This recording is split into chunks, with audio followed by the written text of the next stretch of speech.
देख रहे लोकमंच न्यूज और मैं हूं आपके साथ सत्यम गौर। जिस खबर को लेकर पूरे देशवासी परेशान थे और यह प्रार्थना कर रहे थे कि कोई अनहोनी ना हो, पल पल की अपडेट लोग ले रहे थे और यही मना रहे थे कि सीडीएस विपिन रावत जो हैं और उनकी पत्नी और इसके साथ ही सेना के दूसरे अधिकारी सही सलामत हों। लेकिन तमिलनाडु में हेलीकॉप्टर क्रैश की खबर आते ही दिल्ली में हलचल बढ़ गई। लेकिन इस घटना में विपिन रावत शहीद हो गए और इसके साथ ही उनके सवार जो कई और जवान थे, टोटल 13 जवान इस हादसे में शहीद हुए हैं और टोटल 14 जवान इसमें इस हेलीकॉप्टर में सवार थे। रक्षा मंत्री राजनाथ सिंह से लेकर पीएम नरेंद्र मोदी पल पल की इस मामले को लेकर अपडेट ले रहे थे। शाम होते ही खबर आई कि देशवासियों ने इस पूरे घटनाक्रम को सुना, जिसके बाद सभी की आंखें नम नजर आ रही हैं। तो बड़ी और अहम खबर आपको बता रहे हैं। आपको बताते चले कि Mi-17V5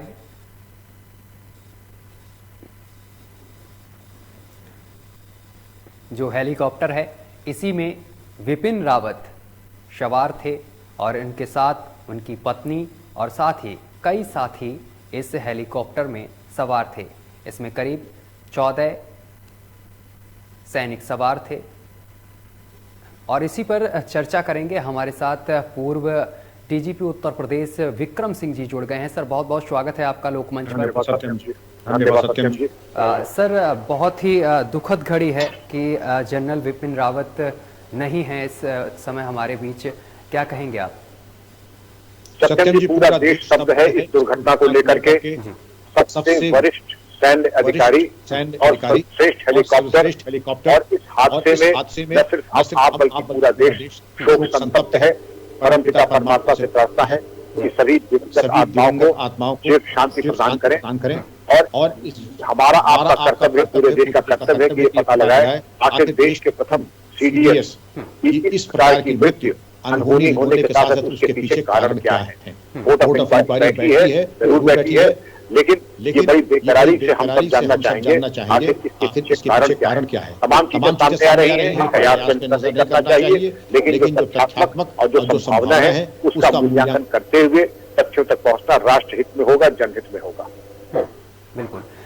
विक्रम जी, अगर बात करें जिस हेलीकॉप्टर में वो सवार थे, वो Mi-17V5 जो कि हेलीकॉप्टर है और इसकी डील 2008 में हमने सीरिया के साथ की थी और 2013 में ये हमारे पास 80 जहाज़ पहुँचे थे, हेलीकॉप्टर पहुँचे थे और इसकी कई सारी खूबियाँ बताई जाती हैं।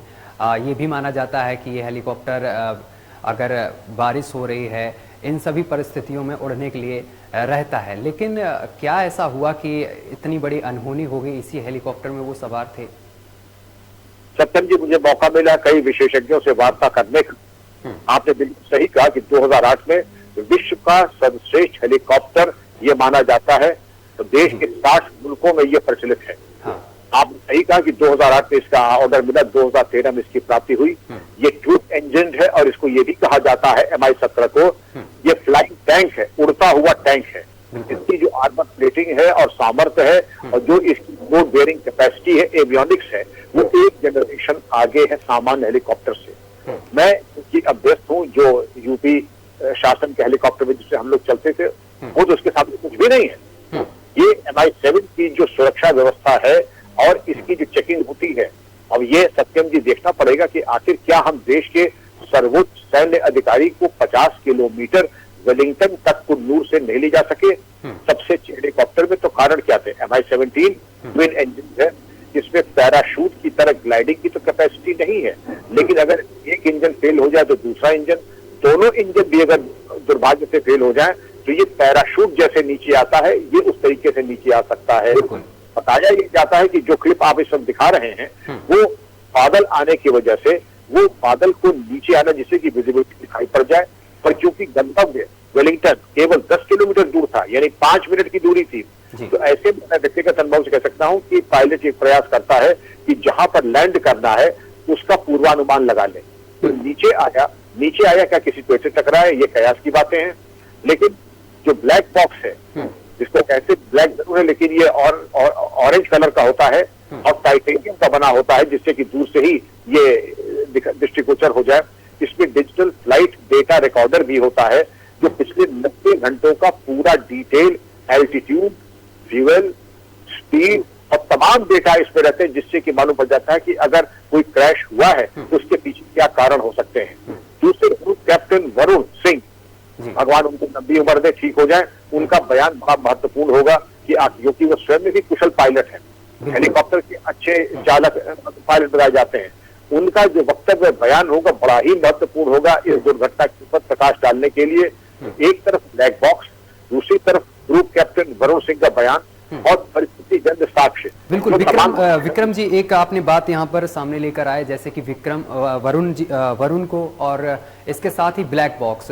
मैं भी समझना चाहता हूँ, ब्लैक बॉक्स जो मिला है इससे बताया जा रहा है कि कई चीज़ों का खुलासा हो सकता है। ब्लैक बॉक्स में ऐसा कुछ होता है कि जिससे कि जो हेलीकॉप्टर उड़ाने वाला और इसके साथ ही जो कंट्रोल रूम होता है उसके बीच आदान प्रदान होता है, और इसके साथ ही ये बताया गया है कि कितनी ऊंचाई पर हेलीकॉप्टर था, क्या खामी आई, इन सभी चीज़ों की उससे पुष्टि हो सकती है ब्लैक बॉक्स से।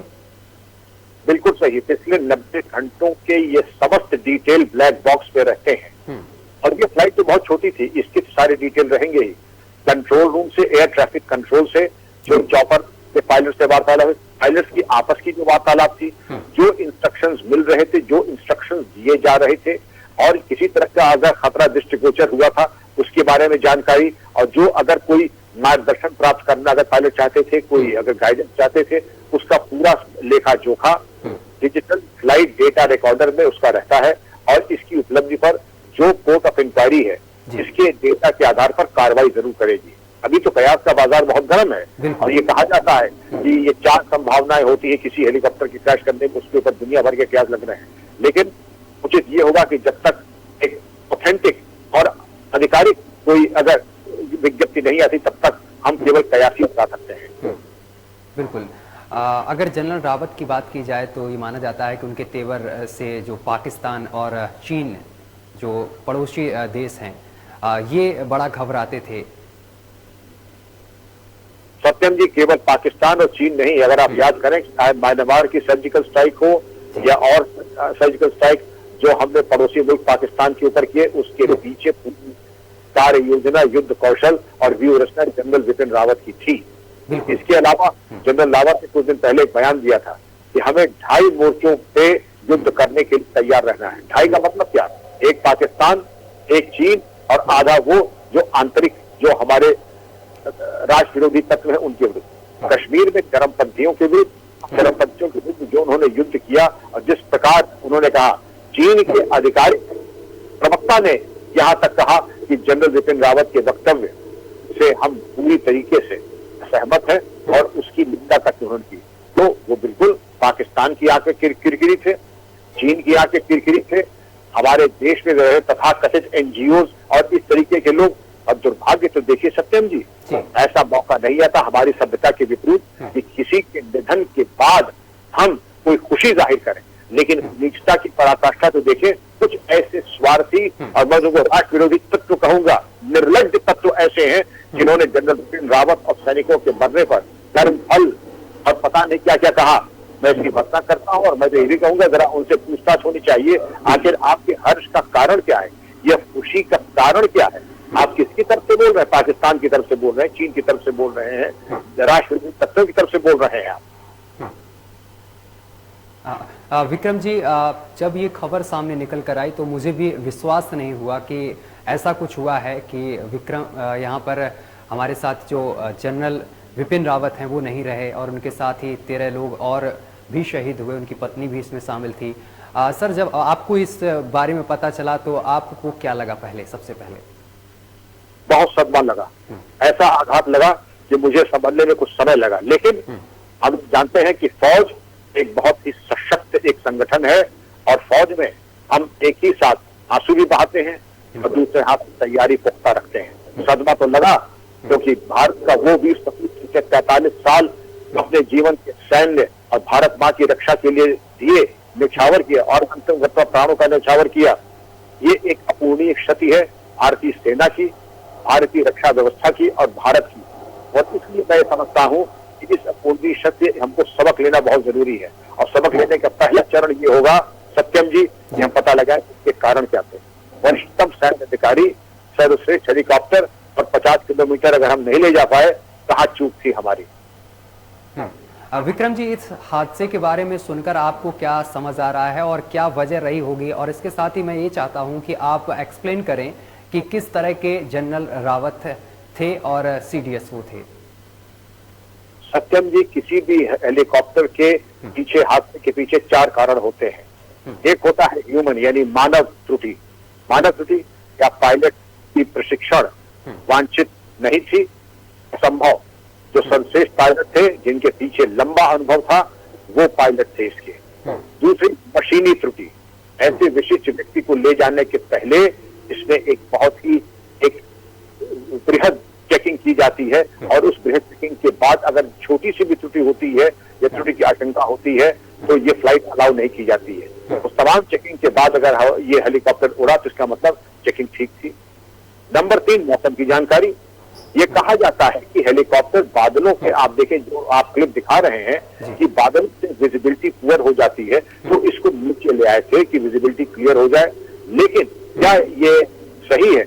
एक और वीडियो क्लिप आया है जिसपे कुछ लोगों ने इसके चित्र भी उतारे थे, और कुछ देर तक इंजन की आवाज आई, उसके बाद इंजन की आवाज बंद हो गई, हवा में ही हेलीकॉप्टर में आग लग गई। अब अगर हवा में हेलीकॉप्टर में आग लग गई, 2 संभावनाएं आती हैं। या किसी तरीके की शॉर्ट सर्किटिंग, इलेक्ट्रॉनिक या बॉम्ब, या किसी तरीके का कोई हमला, क्योंकि दोनों इंजन का एक साथ फेल होना ये अस्वाभाविक होता, अननेचुरल होता है। और अगर दोनों इंजन फेल हो जाए तो पैराशूट की तक भी जा सकता था। इस प्रश्न का उत्तर कोर्ट ऑफ इंक्वायरी को देना होगा। और आखिरी होती है मौसम या अन्य प्राकृतिक त्रुटियां। तो मौसम तो बिल्कुल ठीक था। इन चारों का समाधान कोई उत्तर मेरे पास नहीं है, लेकिन जो वीडियो क्लिप्स आपने दिखाए हैं उससे ये जरूर आया था कि हेलीकॉप्टर बादल से नीचे आया था विजिबिलिटी के लिए, थोड़ी देर के बाद आवाज बंद हुई और हवा में ही हेलीकॉप्टर में आग लगी। ये बहुत महत्वपूर्ण बात है। और हवा में आग लगने की 2 बातें बताई जा रही हैं। क्या पायलट के ऊपर लेजर अटैक हुआ था?